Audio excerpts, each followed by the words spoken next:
Perkenalkan, nama saya Dola Monika Syanturi dengan NIM 121370009 dari Prodi Teknik Pertambangan. Pada video kali ini saya akan membuat video pembelajaran mata kuliah hidrogeologi pada minggu ke-6. Pada video kali ini saya akan membahas tentang penyelidikan lapangan.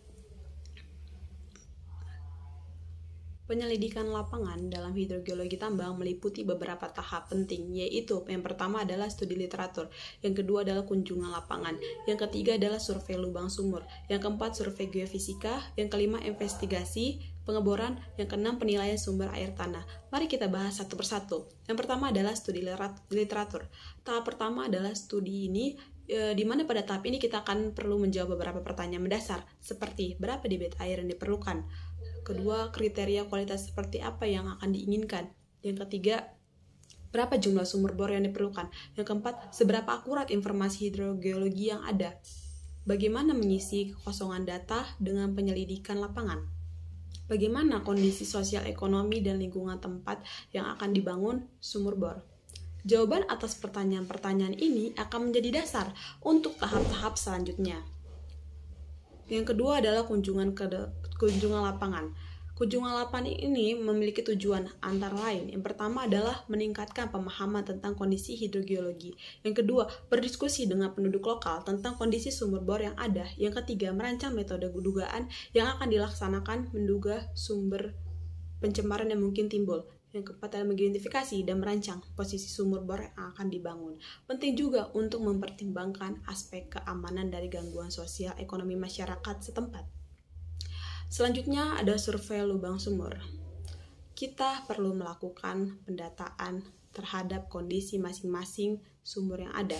Data utama yang diperlukan meliputi 1. Level air tanah, yang kedua konstruksi air sumur, yang ketiga laju pemompaan, jam pemompaan, dan penggunaan air tanah.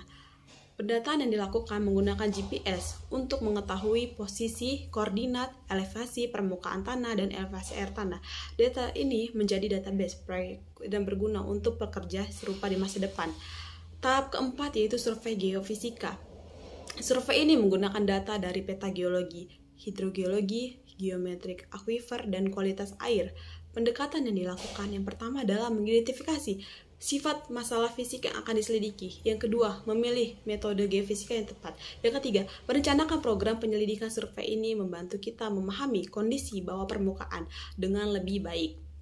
Tahap selanjutnya ada investigasi pengeboran atau tahap kelima. Ini sering dilakukan secara bertahap, dimulai dengan eksplorasi yang awal yang akan diikuti penyelidikan lebih rinci. Tujuannya untuk mengkonfirmasi interpretasi sementara dari hidrogeologi yang berasal dari studi literatur. Meskipun biaya relatif mahal, pengeboran harus dilakukan seminimal mungkin, namun tetap menggunakan data yang optimal.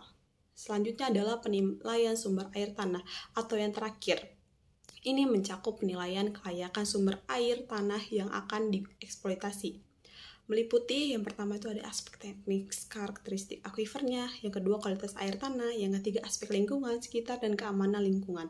Tahap ini juga mencakup penilaian kualitas air tanah untuk memastikan kesesuaian penggunaan, mengidentifikasi potensi masalah korosi atau instruksi dan memberikan informasi tentang sistem aliran air tanah. Sekian dari video saya, jika ada salah kata saya mohon maaf. Terima kasih.